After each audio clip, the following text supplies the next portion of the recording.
नमस्कार, डीएनए में आपका स्वागत है। और लोकसभा चुनाव 2024 के छठवें चरण के चुनाव जो हैं जल्द ही शुरू होने वाले हैं। 25 मई को दिल्ली में सातों लोकसभा सीटों पर एक साथ चुनाव कंडक्ट कराए जाएंगे। उन्हीं में से हम एक प्रत्याशी से बात करने, उनकी चुनावी रणनीतियों को जानने के लिए आए हैं। उनका नाम है प्रवीण खंडेलवाल, जो कि चांदनी चौक लोकसभा सीट से प्रत्याशी हैं बीजेपी के। तो चलिए उनसे जानते हैं कि उनकी क्या रणनीतियां हैं इस चुनाव को लेकर, कैसे वो आगे काम करने की तैयारियों में हैं, अगर वो जीतते हैं तो वो क्या क्या काम करेंगे। चलिए उनसे जानते हैं।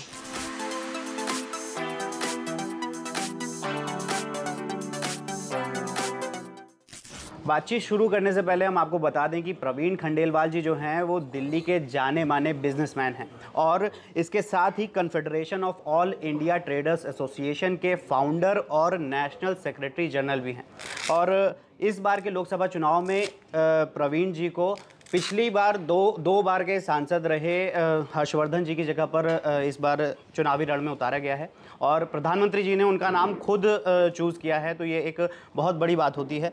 तो सर, प्रधानमंत्री जी ने आपके लिए एक वीटो पावर इस्तेमाल किया, तो आपके ऊपर जिम्मेदारी ऑलरेडी बढ़ जाती है, तो खुशी तो आपके पास होगी ही, क्या जिम्मेदारी से कोई प्रेशर भी है क्या? देखिए, भारतीय जनता पार्टी के जितने भी उम्मीदवार देश में चुनाव लड़ रहे हैं जी, उन सबके ऊपर जिम्मेदारी है इस बात की कि जिस विकास और विश्वास की यात्रा को प्रधानमंत्री नरेंद्र मोदी जी ने पिछले 10 साल से शुरू करके एक मुकाम तक लेकर के आए हैं, हम सब लोग मिलकर के उस यात्रा में और नए सोपान जोड़ेंगे। इस बात की जिम्मेदारी का एहसास मेरा अपना मानना है कि चुनाव लड़ने वाले सभी उम्मीदवारों को है। जी, जैसे कि चांदनी चौक को व्यापारियों का गढ़ माना जाता है और व्यापारी नेताओं का गढ़ भी माना जाता है, तो आपके जो अपोज में खड़े हैं इंडिया अलायंस की तरफ से जेपी अग्रवाल जी, वो भी व्यापारी बैकग्राउंड से ही आते हैं, बिजनेसमैन बैकग्राउंड से ही आते हैं, तो क्या आपको उनसे कोई चुनौती महसूस हो रही है? देखिए, जयप्रकाश अग्रवाल जी बहुत ही हमारे बुजुर्ग नेता हैं जी, मैं उनका बहुत सम्मान करता हूँ, लेकिन व्यापारी कौन है जी, इस परिभाषा को हमें ज़रूर तय करना होगा। यूँ तो पार्लियामेंट में जितने ही मेंबर आते हैं, कमोबेश सभी लोगों का कोई ना कोई व्यापार है, कोई ना कोई उद्योग है, तो ऐसा करके सारे व्यापारी तो नहीं हो सकते। व्यापारी क्षेत्र में कौन लगातार एक्टिव रहा, वो व्यक्ति व्यापारी माना जाएगा जो संसद में जाकर के व्यापारियों को रिप्रेजेंट करेगा। जयप्रकाश अग्रवाल जी पिछले 25-30 वर्षों से चांदनी चौक की जो पूरी कॉन्स्टिट्यूएंसी है उसकी गतिविधियों से अलग रहे हैं। इस नाते से मुझे नहीं पता कि व्यापारियों के लिए उन्होंने क्या कुछ ज़्यादा किया है जी, लेकिन पिछले 20-25-30 सालों में व्यापारियों के जो भी विषय आए उसमें जयप्रकाश जी कहीं दिखाई नहीं दिए, ये मैं प्रामाणिकता से कह सकता हूँ। तो इसलिए चुनौती कोई नहीं है। नरेंद्र मोदी जी ने विकास की इतनी बड़ी लकीर खींच दी है कि उसके निकट कोई आ नहीं पा रहा है, और इसी बात की छटपटाहट कांग्रेस और आप पार्टी को है, जो साफ साफ उनके बयानों में या उनकी बॉडी लैंग्वेज में दिखाई देती है। इस बार इंडिया अलायंस में आम आदमी पार्टी और कांग्रेस पार्टी दो एक तरीके से बड़ी पार्टी मानी जा सकती हैं, ये दोनों साथ में मिलकर बीजेपी के खिलाफ उतरी हैं, तो क्या इससे बीजेपी को कुछ वोटों में कमी आएगी, घाटा होगा क्या कुछ? क्योंकि मुस्लिम वोट्स और दलित वोट्स इन पार्टियों की तरफ जा सकते हैं, ऐसा अनुमान लगाया जा रहा है। देखिए, क्या है कि इस बात को सोचना भी मैं समझता हूँ बड़ा अपराध है। ओके, वो इसलिए है कि कांग्रेस को कौन वोट देगा। कांग्रेस के नेताओं ने कहा कि दलित, शोषित, वंचितों का आरक्षण खत्म करना चाहिए।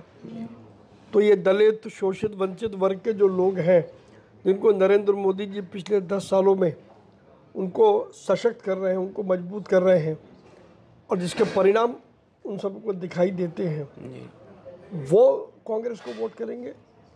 क्या वो उस कांग्रेस को वोट करेंगे जो दलितों का आरक्षण खत्म करने की बात करते हैं? कहीं ना कहीं ये एक बड़ा सवाल है। दूसरा, जिस प्रकार के गठबंधन की आप बात कर रहे हैं, ये कैसा गठबंधन है मेरी तो समझ में नहीं आता। दिल्ली में ये लोग जब साथ साथ प्रचार कर रहे हैं तो एक दूसरे का स्वागत भी कर रहे हैं और एक दूसरे की शान में कसीदे भी पढ़ रहे हैं।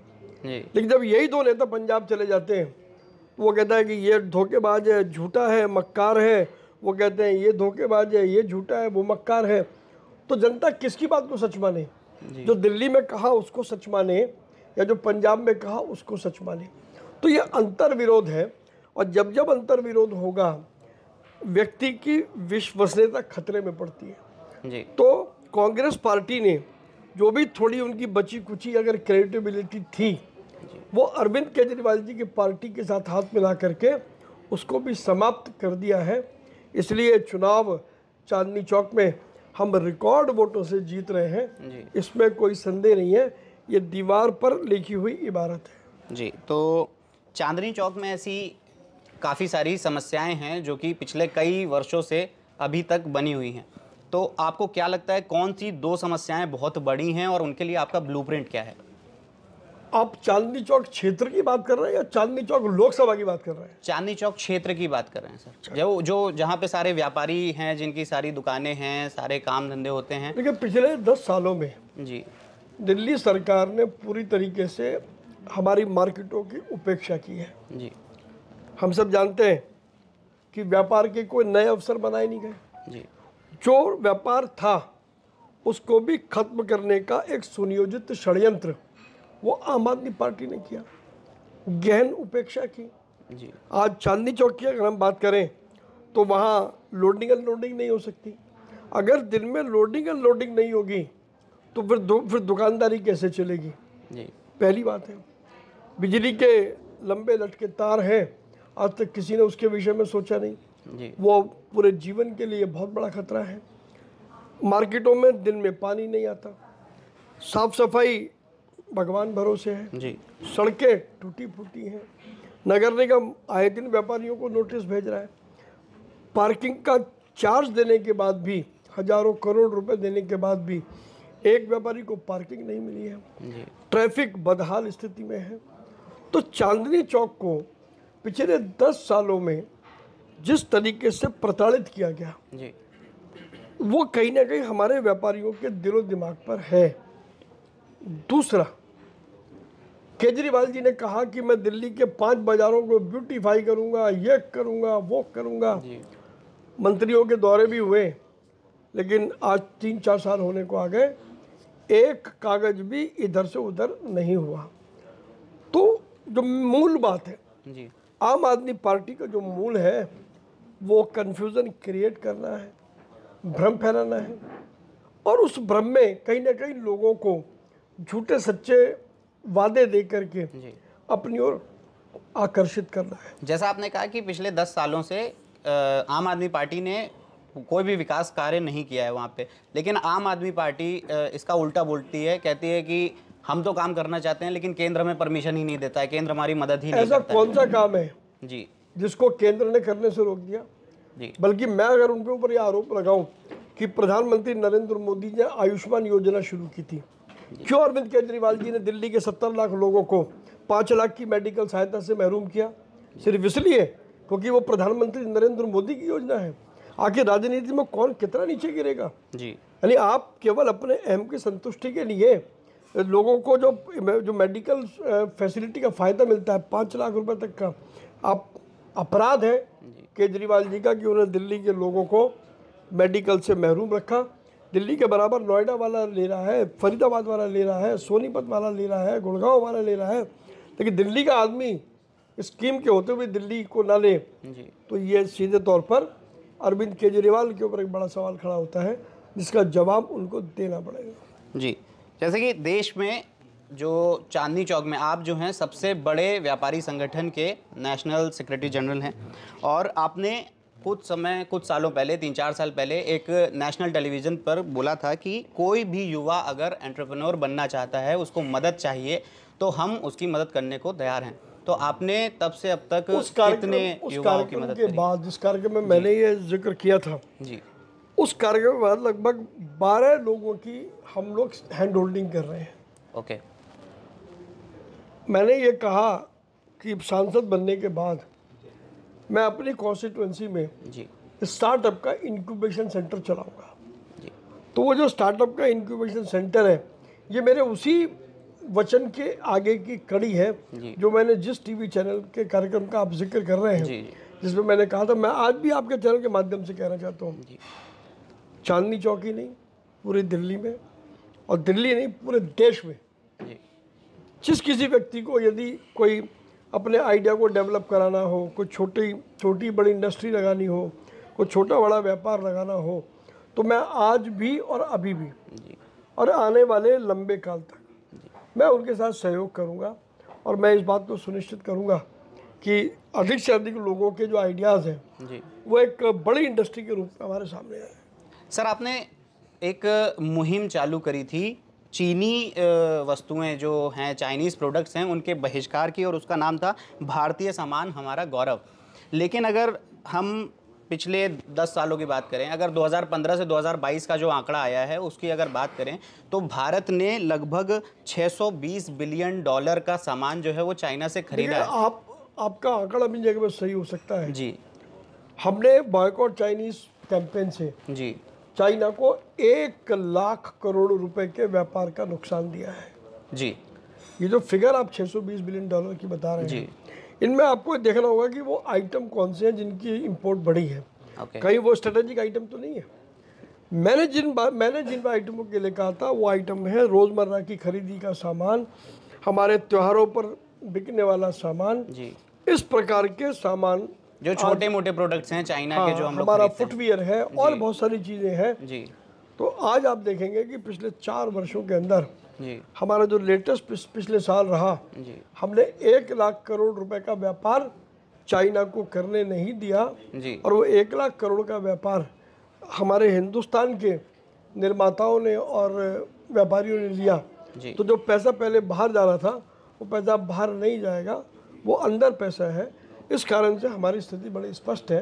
तो क्या आप आगे भी इसको फॉलो करना चाहेंगे? मैं बिल्कुल फॉलो करूँगा। ओके, एक आखिरी सवाल है कि अरविंद केजरीवाल को 1 जून तक के लिए इंटरिम बेल मिली है और वो अभी चुनाव प्रचार कर रहे हैं। तो जब वो जेल में भेजे गए थे तब काफ़ी सारे लोगों ने प्रोटेस्ट किए थे, आपके सपोर्टर्स ने प्रोटेस्ट किया था और कई दिल्ली के लोग निराश थे। तो क्या इस बार के चुनाव में आपके जितने भी कैंडिडेट्स खड़े हुए हैं, अरविंद केजरीवाल के प्रचार के बाद उनको सिंपैथी वोट्स मिलने के चांसेस हैं क्या? सिंपैथी किस बात की? क्योंकि दिल्ली की जनता अरविंद केजरीवाल को बहुत ज़्यादा मानती है, इसलिए। एक वो व्यक्ति जिसने कानून का सम्मान नहीं किया, 9 बार ईडी को उनके यहाँ सम्मान भेजना पड़ा, वरना अगर दिल्ली में अगर कोई जिम्मेदार आदमी है तो पहले सम्मान के ऊपर ही उनको जाना चाहिए था। क्यों उन्होंने 6 महीने से उसको टाले रखा? और अब वो आरोप लगाते हैं कि भाजपा ऐसा काम कर रही है। अरे भाई, कोर्ट ने तुमको भेजा है, तुमने कोर्ट में अपना पक्ष रखा, कोर्ट ने तुम्हारी सारी चीज़ों को देखा, कोर्ट ने एविडेंस पाया, कोर्ट ने तुम्हें जेल भेज दिया और अब इसी कोर्ट ने आपको पैरोल पर छोड़ दिया। ये पहली बार हिंदुस्तान में हो रहा है कि जो व्यक्ति मुख्यमंत्री है उसको जेल से बाहर किया, लेकिन ये कह जाए कि मुख्यमंत्री के रूप में काम नहीं करोगे। इसका मतलब बड़ा स्पष्ट है कि कोर्ट के पास वो मटेरियल एविडेंस है जो कोरॉबरेट करती है इस बात को कि इस आदमी ने घोटालों में जम करके मामले किए हैं। तो ऐसे में अब वो क्या करेंगे, कोर्ट उनके भविष्य का निर्णय लेगा।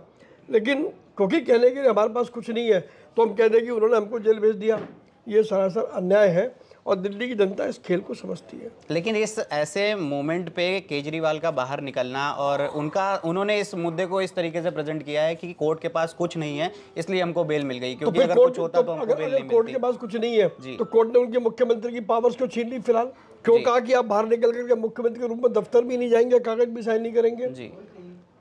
केजरीवाल जी चीज़ों को घुमाने में लगते हैं, लेकिन अब घुमाने का काम नहीं है। हर व्यक्ति जी, हर मतदाता इस बात को अच्छी तरीके से समझता है कि अरविंद केजरीवाल का चाल, चरित्र और चेहरा क्या है जी, ये सबको अच्छी तरीके से पता है और इसीलिए लोगों का उनसे वो भंग हो चुका है जी। और जिसके परिणाम स्वरूप हम बहुत बड़े मार्जिन से चुनाव जीत रहे हैं। सर, बहुत बहुत धन्यवाद हमारे साथ बातचीत करने के लिए।